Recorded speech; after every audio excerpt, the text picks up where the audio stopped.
Hello friends, great market high hope आप लोग बहुत ही अच्छे होंगे। बात कर लेते हैं निफ्टी और बैंक निफ्टी की। फ्राइडे सेशन में क्या मूवमेंट रहेगा, कैसे प्ले करना है, सबको जानेंगे। शुरुआत अगर सबसे पहले निफ्टी से कर ली जाए तो निफ्टी की शुरुआत कुछ खास रही नहीं। हालांकि गैप अप के बाद बाजार कहीं कि साइडवेज रेंज बाउंड इंडिकेट कर रहा था एंड डेफिनेटली उस दिन एक्सपायरी भी थी।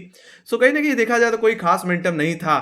हालांकि साइडवेज होने का अगर मैं फंडामेंटल अगर रीजन बताऊं तो यस डेफिनेटली यूएस का सीपीआई नंबर आना था और कहीं ना कहीं इंटरेस्ट यहाँ पे इंटरेस्ट रेट डिसीजन भी सुनने को मिलना था। एफएमसी मीटिंग भी होनी थी रात में। हालांकि उसके आउटकम की अगर मैं बात करूं तो कहीं ना कहीं इन्फ्लेशन बढ़ करके आया है 3.5% और कोर इन्फ्लेशन कहीं ना कहीं 3.8% देखने को मिल रहा है, जो कहीं ना कहीं उम्मीद से ज्यादा है। हालांकि ये कहीं ना कहीं बहुत बड़ा क्वेश्चन मार्क है एफएमसी मीटिंग पे भी है। और एफएमसी में पॉयल और बाकी ऑफिशियल्स ने भी इंडिकेट किया है कि उनको वो कॉन्फिडेंस नहीं मिल रहा है, वो एक प्रूफ नहीं मिल रहा है कि यस या उनको कोई एक रीजन नहीं मिल रहा कि कोई रेट कट करें भी।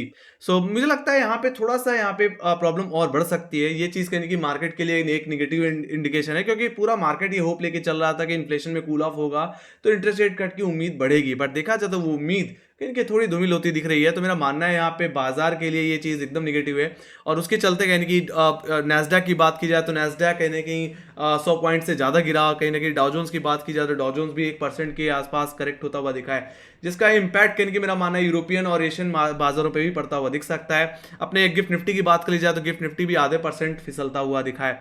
Let's see. हालांकि हमारे बाजार की अगर बात की जाए तो बाजार में जो सेंटीमेंट है वो पूरी तरह से बुलिश है, जो ट्रेंड है वो पूरी तरह से बुलिश है। बट इसका इम्पैक्ट मेरा मानना है थोड़ा सा दबाव क्रिएट कर सकता है, एक सेलिंग प्रेशर क्रिएट कर सकता है। और देखा जाए तो यूएस बाजार में अगर दबाव रहेगा तो कहीं कि आईटी सेक्टर्स पे भी, हमारे इंडियन आईटी सेक्टर्स पे इसका इफेक्ट पड़ सकता है, इंपैक्ट पड़ सकता है। और वैसे देखा जाए तो आईटी सेक्टर कुछ खास कर नहीं पा रहे और यूएस बाजार की गिरावट के बाद आईटी में अगर करेक्शन अगर एक्सटेंड होता है तो ये सिचुएशन निफ्टी को थोड़ा ड्रैग भी कर सकती है। तो मेरा मानना है यहाँ पे निफ्टी फ्राइडे ट्रेडिंग सेशन में फ्लैट से गैप डाउन भी खुल सकता है। ऑलराइट, तो ये सिचुएशन है। बाकी मेरा मानना है अगर large cap stocks like Reliance, HDFC bank या प्राइवेट बैंकिंग स्टॉक्स कहीं ना कहीं अगर थोड़ा सा यहाँ पे रिकवर हों तो कहीं ना कहीं निफ्टी की जो गिरावट है उसको थोड़ा स्लो डाउन कर सकते हैं और दोबारा कहीं ना कहीं रिकवरी साइड पे इंडेक्स जाने की फिर कोशिश कर सकता है। और राइट, तो यहाँ पे मैं थोड़ा सा टेक्निकल्स पे जाना चाहूंगा। तो मैं शुरुआत सबसे अगर निफ्टी से कर लूँ तो कहीं ना कहीं निफ्टी की जो रेंज रह सकती है फ्राइडे ट्रेडिंग सेशन में वो कहीं कि 22,800 रुपए से लेकर के 22,700 रुपए रह सकती है, जिसमें अपर लेवल्स को अगर डिस्कस कर लिया जाए तो 22,775 770 का लेवल, जो कि एग्जैक्टली वेडनेसडे का हाई था, ये हमारे लिए मेजर हर्डल की तरह काम करेगा। और देखा जाए तो हम कहीं ना कहीं ट्यूसडे ट्रेडिंग सेशन में भी लेवल नहीं निकाल पा रहे, तो एक तरह से देखा जाए तो 2 दिन का हाई बन चुका है और इस 2 दिन के हाई के ऊपर निफ्टी को सस्टेन करना पड़ेगा, तभी यानी कि हम 23,000 की तरफ जाते हुए दिखेंगे। तो देखा जाए तो आने वाले फ्राइडे ट्रेडिंग सेशन में और आने वाले हफ्ते में, नेक्स्ट वीक में यानी कि 22,770 22,800 बहुत ही क्रुशियल रहने वाले हैं अगर तेज का लेवल देखने को मिलना है तो एक तरह से मैं तो कहूं तो ये आपके लिए फर्स्ट अटेम्प्ट में तो एक सेल जोन की तरह ही काम करेंगे। 20,800 के लेवल्स पे वेडनेसडे को हैवी कॉलेटिंग होती हुई दिख रही थी। बाकी मेरा मानना है अगर ये फ्रेश लॉन्ग अगर बननी है तो 22,800 रुपए के ऊपर ही बननी है। अगर इसके ऊपर अगर 10-15 मिनट अगर सस्टेन कर जाता है, होल्ड कर जाता है निफ्टी, तो फिर इंटरडे में तेजी बढ़ सकती है। ये तेजी 22,900 रुपए से लेकर के इसके मेजर कॉलेटर का जोन जो कि 23,000 वहां तक फिर एक्सटेंड होती दिख सकती है। बाकी जहां तक बात रही लोअर लेवल्स की गाइस, तो 22,700 के लेवल्स पे पुट राइटर्स ने काफी अच्छी ग्रिप ली है फिलहाल। तो देखा जाए तो अगर फ्लैट ओपनिंग होती है तो 22,700 ही आपके लिए इमीडिएट सपोर्ट बन जाएगा और आप उस डिप से दोबारा एक बार खरीदारी करके चल सकते हैं। ऑलराइट, और अपना स्टॉप लॉस एग्जैक्टली वेडनेसडे के लोज पे लगा सकते हैं जो कि 22,675 का लेवल है। ऑलराइट, मेरा मानना है अगर इंटरडे बिकवाली आनी भी है या गैप डाउन अगर हो जाता है 22,700 680 के नीचे अगर गैप डाउन होता है तो मेरा मानना है फिर ये गिरावट थोड़ी एक्सटेंड हो सकती है। ऑलराइट, या तो अगर फ्लैट ओपनिंग हो जाए और उसके बाद अगर 22,670 का लेवल टूट जाए, वेडनेसडे का लो टूट जाए, तो मेरा मानना है वहां से फ्रेश पुट ऑप्शन एक बार चाहो तो आप प्ले करके चल सकते हो। ऊपर 22,700 रुपए के करीब स्टॉप लॉस लगाओ और इसको शॉर्ट कर सकते हैं इसके नेक्स्ट पुट राइटर का जोन जो कि है 22,600 का level.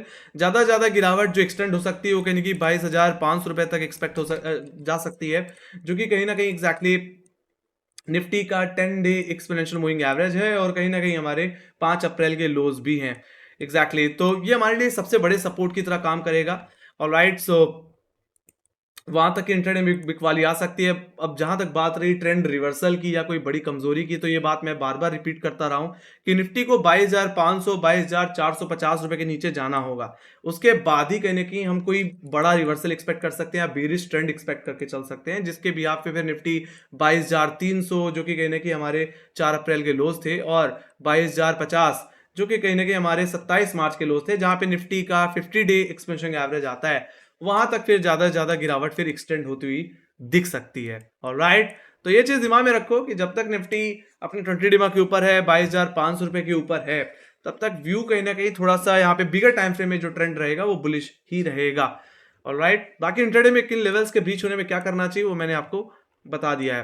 Late me go to guys bank nifty. Bank nifty की अगर बात कर ली जाए तो बैंक निफ्टी में भी जो ट्रेंड है वो पूरी तरह से मजबूत है। जिस तरह से एक्सिस बैंक, आईसीआईसीआई बैंक में कहीं ना कहीं एक अच्छी तेजी देखने को मिल रही है, कहीं ना कहीं ये तेजी थोड़ी और एक्सटेंड हो सकती है। हालांकि एचडीएफसी बैंक जो कहीं ना कहीं पिछले हफ्ते में काफी अच्छी तेजी दिखाता हुआ दिख रहा था, वो थोड़ा सा ठंडा पड़ता हुआ दिख रहा है। उसकी वजह से कहीं ना कहीं बैंक निफ्टी कहीं ना कहीं अपने 49,000 के लेवल्स को निकाल नहीं पाया। बट मेरा मानना है एचडीएफसी बैंक में अगर एक अच्छा फ्यूल आता है तो एचडीएफसी बैंक निफ्टी भी कहीं ना कहीं उसके चलते कहीं ना कहीं एक अच्छा मोमेंटम जनरेट कर सकता है। अब आने वाले दिन में और आने वाले हफ्ते में 49,000 49,050 एक क्रूशियल लेवल रहेगा। अगर इस लेवल के ऊपर अगर डेली क्लोजिंग कंफर्म होती है तो तेजी एक्सटेंड होगी, और जैसे मैंने बोला कि फिर बैंक निफ्टी 49,500 50,000 की तरफ भी फिर जाता हुआ दिख सकता है। हालांकि यूएस मार्केट की जो न्यूज आई है वो कहीं ना कहीं मुझे लगता है मार्केट में थोड़ा स्लो डाउन टेम्परेली जरूर पैदा करेगी। बट मेरा मानना है जब तक 20 डिमा के ऊपर है, जब तक 48,500 के ऊपर है, तब तक बैंक निफ्टी का जो व्यू रहेगा वो कहीं ना कहीं एक पॉजिटिव ही रहने वाला है। ऑलराइट, तो यहाँ पे अपर लेवल्स की बात कर लें तो 49,000 49,050 ये हमारे लिए फ्राइडे सेशन में हर्डल की तरह काम करेंगे। हालांकि फ्लैट ओपनिंग हो तो ये लेवल्स पे थोड़ा रिजेक्शन भी देखने को मिल सकता है। और रिजेक्शन मतलब अगर आपको पुट ऑप्शन प्ले करनी है, सेल साइड प्ले करके चलना है हाई लेवल से, तो मैं तो कहूंगा 49,050 पे अपना स्टॉप लॉस लगाओ और इस ट्रेंड लाइन का ब्रेकडाउन का वेट करो। एक्जैक्टली इस ट्रेंड लाइन का रेफरेंस मैंने 4 अप्रैल के लो से ले रखा है। इसी ट्रेंड लाइन पे हमने 5 अप्रैल को भी सपोर्ट लिया, एक्जैक्टली 9 अप्रैल और फ्राइडे थर्सडे सॉरी वेडनेसडे के ट्रेडिंग सेशन में भी सपोर्ट लिया। तो मेरा मानना है ट्रेंड लाइन का अगर ब्रेकडाउन देखने को मिलता है तो गिरावट ज्यादा से ज्यादा हमें एक्जैक्टली वेडनेसडे ट्यूसडे के लोस तक ले जा सकती है, जहां पे निफ्टी बैंक निफ्टी का पुट राइटर का जोन आता है, मतलब 48,500। ऑलराइट, ये मेरा मानना है एक मेजर सपोर्ट की तरफ काम करने वाला है।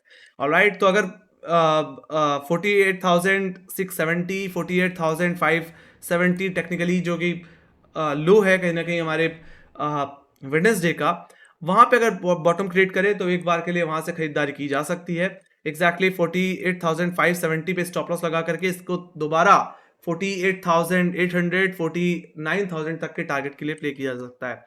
बाकी मेरा मानना है फ्रेश लॉन्ग दो जगह से बनेगी, एक तो वेडनेसडे के लो से, और दूसरा कहीं ना कहीं 49,000 के ऊपर अपने क्वालिटर के जोन के ऊपर। ऑलराइट, बाकी जहां तक बात रही इंट्राडे में एक बड़ी बिकवाली की, सेलिंग की, तो वो बिकवाली मेरा मानना है पिछले 2 दिन के लोज के नीचे ही आएगी, मतलब 48,575 48,500। अगर वो पुटराइटर के जोन के नीचे अगर प्राइस अगर फिसल रहा है तो गिरावट बढ़ सकती है। ऐसी सिचुएशन में गिरावट कहीं ना कहीं 48,300 48,000 तक जाती हुई दिख सकती है, जो कहीं कहीं ना कहीं हमारे 5 अप्रैल के लोज हैं, जहां पे निफ्टी का बैंक निफ्टी का 10 डे एक्सपोनेंशियल मूविंग एवरेज देखने को मिलता है, तो वहां तक का डाउन मूव देखने को मिलेगा। बाकी जहां 48,000 का लेवल टूटा, कहीं ना कहीं बेरिश ट्रेंड कहीं ना कहीं एक्टिवेट हो जाएगा। ऐसी सिचुएशन में गिरावट 47,200 46,545 की तरफ जाती हुई दिख सकती है, जो कि 26 मार्च के लोज है। तो वहां तक का डाउन मूव फिर देखने को मिलेगा, जहां पे बैंक निफ्टी का कहने की 100 डे एक्सपोनेंशियल मूविंग एवरेज देखने को मिलता है। ऑलराइट, तो गाइस मैंने लेवल्स बता दिए कहां से क्या करके चलना है ओवरऑल। ऑलराइट, अगर गैप डाउन हुआ और अगर गैप डाउन गाइस 48,575 48,670 के ऊपर ही हो रहा है, तो मैं तो कहूंगा वहां पे एक बार के लिए सपोर्ट लेकर के दोबारा रिकवरी प्ले की जा सकती है, गैप फिलिंग को प्ले किया जा सकता है। बट अगर वो गैप डाउन बहुत बड़ा है और 48,500 के नीचे ही अगर वो गैप बनता हुआ दिख रहा है, तो मेरा मानना है वहां पे थोड़ा साइडवेज हो सकता है और गिरावट को फिर और एक्सटेंड होता हुआ दिख सकता है ऐसा। ऑलराइट, सो इट डिपेंड्स कि गैप डाउन होता कहाँ पे है। 48,550 600 के ऊपर हो रहा है तो मेरा मानना है वो गैप सेटल हो सकता है, रिकवर हो सकता है, फिल हो सकता है। तो वहीं पे अगर 48,500 के नीचे अगर गैप डाउन हो रहा है तो फिर थोड़ी सी गिरावट बढ़ सकती है, वो थोड़ा सीरियस प्रॉब्लम बन सकती है और वो गिरावट 48,000 तक भी जा सकती है। ओके, बाकी फ्लैट ओपनिंग में अगर लेवल टूट जाए वेडनेसडे का, तो भी टारगेट 48,000 के ही होंगे। डाउनसाइड की तरफ। ओके, सो इमीडिएट बेसिस पे आपके लिए वेडनेसडे और ट्यूसडे का लो ही आपके लिए सबसे बड़ा सपोर्ट रहेगा। ओके, वहां से आप एक बार बाई कर सकते हैं। तो मैंने हर तरफ के लेवल्स बता दी कहां से क्या करना चाहिए, और गैप डाउन हो गया, फ्लैट ओपनिंग हो गई तो क्या होगा। हालांकि मैं गैप अप की एक्सपेक्टेशन इसलिए भी नहीं कर पा रहा क्योंकि यहाँ पे जिस तरह से यूएस मार्केट में जो फंडामेंटल्स हैं, जिस तरह से इन्फ्लेशन कहीं ना कहीं एक्सपेक्टेशन से बढ़ के आया, और जो फेड कट की जो इंटरेस्ट रेट कट की जो एक्सपेक्टेशन है वो कहीं ना कहीं यहाँ पे कम होती जा रही है। वो चीज़ कहीं ना कहीं यहाँ पे टेम्परेली मार्केट को थोड़ा सा परेशान जरूर करेगी। So that's the thing.